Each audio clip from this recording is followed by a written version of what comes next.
Hi అండి, నమస్తే. Welcome to the channel. సింపుల్గా నాటుకోడి కర్రీ మేకింగ్ వీడియో చూద్దామండి. సింపుల్గా ఇలాగ ఫస్ట్ తేగానే నాటుకోడి ముక్కలు ఇలాగ ఒక బేషన్లో వేసుకొని కల్లుప్పు, సాల్ట్, రాక్ సాల్ట్, పసుపు వేసుకొని బాగా మనం కడిగి 2 or 3 times కడుక్కొని పక్కన నీళ్ళని వంపేసుకొని పక్కన పెట్టుకోవాలి ఫ్రెండ్స్. ఇప్పుడు దీన్ని మ్యాగ్నేట్ చేసుకుందాం. 1 hour రెస్ట్ ఇస్తే బాగుంటుంది. పసుపు, సాల్ట్, కారం, జింజర్ గార్లిక్ పేస్ట్, ఆయిల్ వేసుకొని అలా ఒక 1/2 hour రెస్ట్ ఇద్దాము.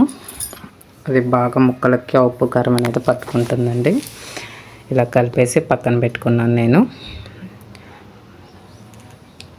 ఇది పుంజుకోడి అండి,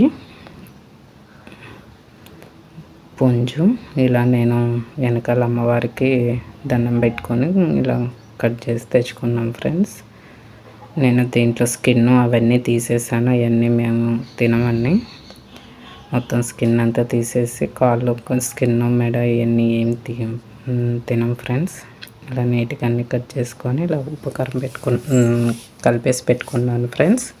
తర్వాత ప్యాన్ వెలిగించుకొని ఆయిల్ వేసి, జీలకర్ర ఆయిల్ కొంచెం ఎక్కువ పడుతుంది నాన్ వెజ్ కర్రీస్కి. స్పైసీ ఎక్కువ ఉండాలి కాబట్టి నాన్ వెజ్కి. అలా 2 onions, 4 గ్రీన్ చిల్లీ, 1 tomato అన్నీ కట్ చేసి వేసుకున్నానండి. ఇవాళ స్లోగా ఏగుతుంటాయి. అంతలోకి మనం మసాలా రెడీ చేసుకుందాము. మసాలా కోసము చిన్న కొబ్బరి ముక్క, 1 tablespoon ధనియాలు, జీలకర్ర 1 tablespoon, 1 బిర్యానీ ఆకు, 2 లవంగాలు, 1 యాలక్కాయ అలా వేసాను ఫ్రెండ్స్. అలా వేసి కొంచెం డ్రై రోస్ట్ చేసుకుంటే ఫ్లేవర్ బాగుంటుంది. దాంట్లోనే 4 జీడిపప్పు టేస్ట్ కోసం వేసుకొని అలా మిక్సీ పట్టేసుకుంటే సరిపోతుంది ఆరిన తర్వాత. అంతలోకి ఈ ఉల్లిపాయలు, ఆనియన్స్ కూడా వేగినాయి ఫ్రెండ్స్. ఆయిల్ కూడా పైకి వచ్చింది. వేగిన తర్వాత మనం మ్యాగ్నేట్ చేసి పెట్టుకున్న నాటుకోడి వేసుకోవటమే.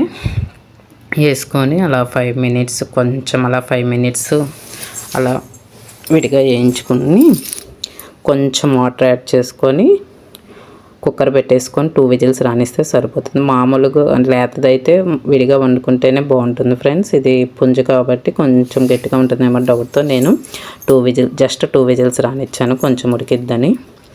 ఇప్పుడు అది కుక్కర్ పెట్టేసిన తర్వాత నేను ఇలా మసాలా రెడీ చేసుకున్నాను ఫ్రెండ్స్. ఈ మసాలా వేసుకొని విడిగా సిమ్లో పెట్టి వండుకుంటేనే టేస్ట్ బాగుంటుందండి. అందుకే నేను కుక్కర్లో వేయలేదు. ఇలా ట్రై చేయండి. వీడియో కనుక నచ్చితే లైక్ చేసి, షేర్ చేసి, కామెంట్ చేయండి. కర్రీ ఎలా వచ్చిందో కూడా కామెంట్ చేయండి ఫ్రెండ్స్. నేను కుక్కర్ తీసినాక ఇలా వచ్చింది. నేను ఇప్పుడు మసాలా యాడ్ చేసుకొని ఉప్పు, కారం అవన్నీ ఒకసారి చూసుకోండి ఫ్రెండ్స్. నాటుకోడి కాబట్టి కొంచెం స్పైసీ ఎక్కువగానే ఉండాలి. అలాగా తింటుంటే కారం ముక్కులో నుంచి వాటర్ కూడా వస్తాయి ఫ్రెండ్స్. అలాగ స్పైసీగా తింటేనే తిన్నట్టు ఉంటుంది ఫ్రెండ్స్ నాన్ వెజ్ కర్రీ. ఇలాగంతా రెడీ అయిపోయింది.